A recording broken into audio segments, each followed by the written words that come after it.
Well, Alpesh Patel is here. He's Chief Executive of Profinium Partners. Good morning, Alpesh. Morning. Morning. Good to see you. Thank you. Also, as well, just to say another angle on this, BBC Online is leading with the story that Republicans are concerned about this. We've got Paul Ryan on our homepage. Republicans worried by the Trump tariff plan. Give us your take on this and talk of a trade war. Sally, either it won't happen or it can't happen. The reason I say it won't happen is because Trump is a businessman and this is a negotiation stance. He wants to extract some kind of concession from the other side. You try and develop a credible threat. We know when it comes from Trump, it's somewhat credible because it's in line with what he said. The reason I think it won't happen is exactly for the reason you just mentioned. I used to work in Congress, and the United States Congress is the most easily penetrated major power body in any government in the world, and it's easy to penetrate by outside influencers, outside governments, because you can just pick on individual congressmen and you can say,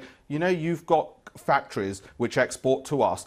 And that'll divide. You can divide and conquer the US Congress very easily, and that'll be a blockage to any of the tariff movement. Interestingly, I mean, we're looking at the production of cars right now. I mean, this seems to be one of the issues that's at play here. Steel that's obviously imported and traded right across the world. The US steel industry is nowhere near as strong and robust as that seen in Asia. And yet you've got the likes of Paul Ryan, the Speaker of the House, saying we're concerned about the impact on jobs if there were some sort of trade war going on. Yeah, because what would happen, and this is the unfortunate thing, see, people forget that for Americans, steel is as iconic as a gun.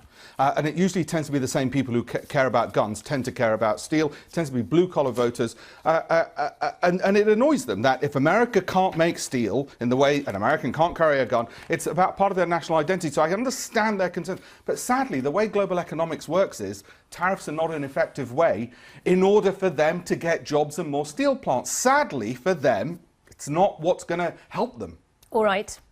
Thank you for now. Alpesh will return. He's going back to the green room to have a look at some